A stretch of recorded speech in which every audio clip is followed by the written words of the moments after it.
Alright guys, today we're going to be doing a standard coax fitting. We'll slide our coax cable in to the stripper. It's got a picture on it. It shows you the correct way for it to go in. We're going to go twice that way, twice this way. Pull. Okay.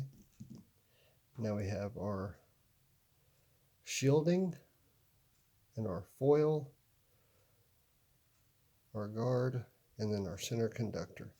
Very important that we take all of this down just like this,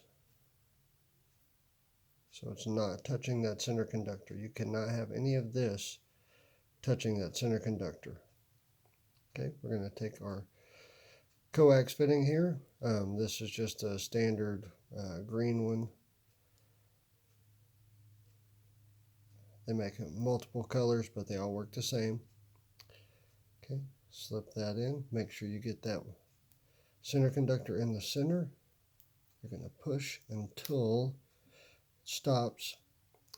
You need to make sure that white part is flush with the bottom of the connector, or else you'll get a suck back, which is not good. It can cause signal drop.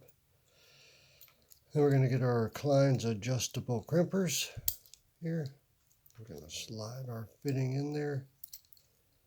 Make sure it's set correctly.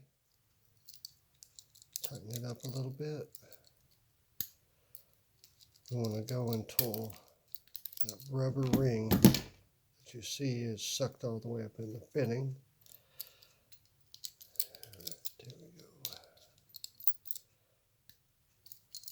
There we go. Alrighty, that is how you do a coax connector.